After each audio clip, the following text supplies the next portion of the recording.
Galing ba ito sa tao o galing sa Diyos? Ito yung tanong ni Gamaliel sa kanyang mga kasamahan sa Sanhedrin. Kasi nililito sila ang mga apostoles.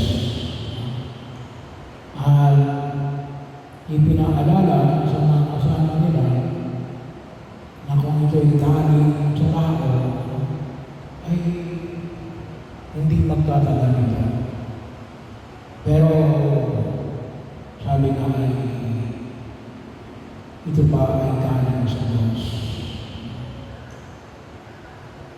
Isa ako sa mga huwag namin kalimutan ang paalala ng pagpapahayag.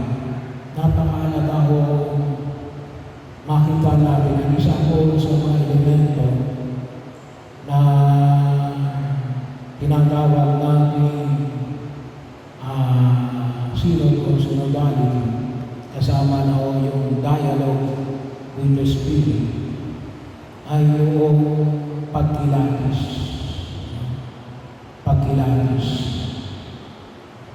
Tayo ngayon ay medyo mahina ng kumilatis. Marami na na-scam. Kaya bahagi or sabi nga siguro natin, gumagaling yung mga scammer. Gumagaling yung mga manloloko. Or baka naman hindi natin nakikita o humihina yung ating pagkilatis.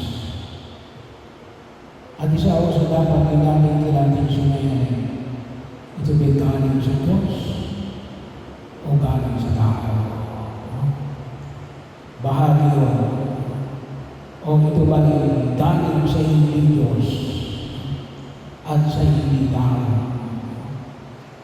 Yan ang pakalaga ko. Sabi nga ko namin,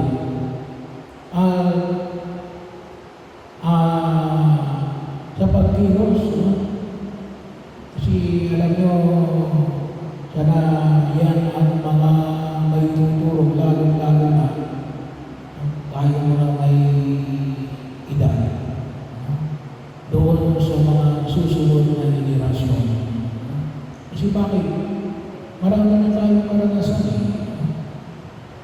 Dahil bahagi dapat mas nagiging matuto tayo.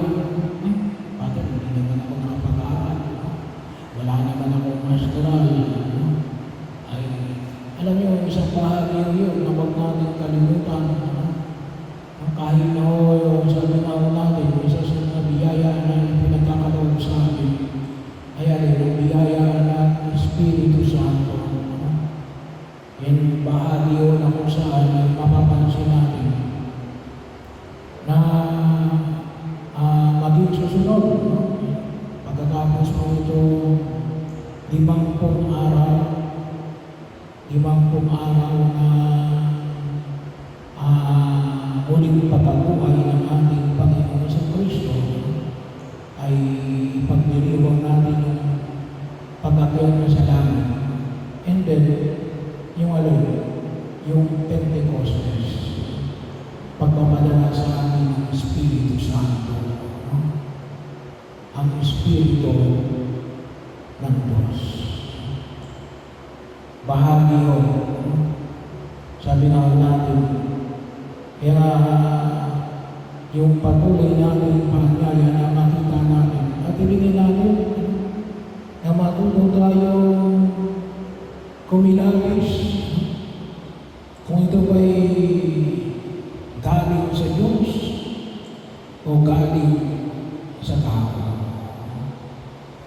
Sabi nga natin kung isa sa mga ginagalawa natin, kung isa mahirap na tignan kung alin yung tama at alin yung mali. Paano pa kaya kapag ang pinag-usapan natin ay mga galing sa Diyos. Pero ulit, babalik ulit tayo. Saan? Pakakala natin kasi unavailable Hindi ho. Kasi bahagi yun na ipinagkaloob ng Diyos na tutusin mula pa ho nung tayo ay bininyagan. Hindi lang ho siguro natin nagagamit. O baka hindi natin may itatanong. So, pwede ho yan maging material ng ating panalangin. Tanong natin sa Diyos, Lord, ito ba galing ba ito sa tao?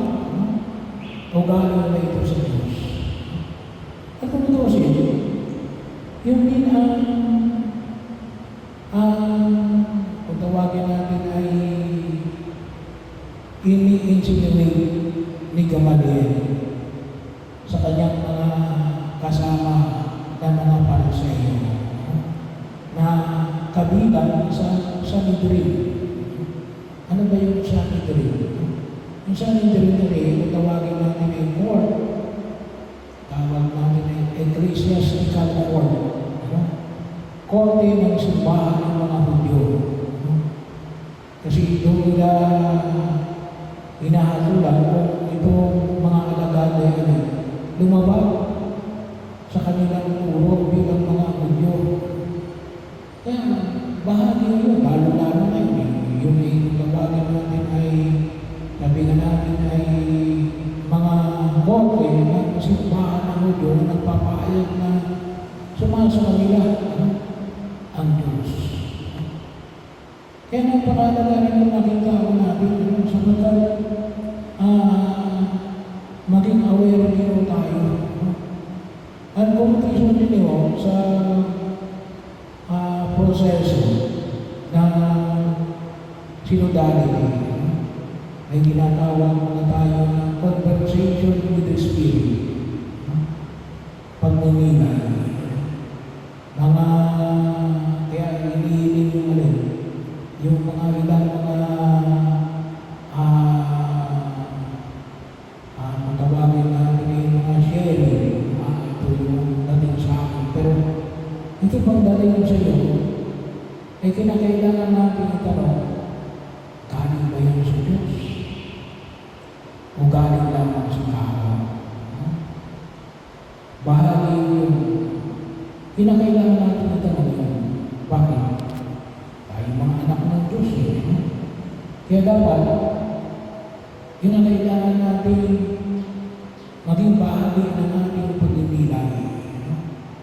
Pagkakataon na kinakailangan natin yung masusing pagninilay at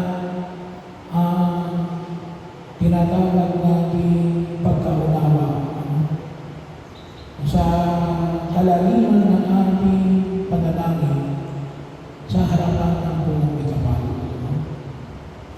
At yun ay mahalagang katanungan na dapat natin itanong sa bahagi ng ating pagkilos bilang mga mananampalatayang Kristiyano Katoliko na maaaring tugunin. Well, so of course, I later on it will affirm. At ano yung ipinahayag ni Gamaliel?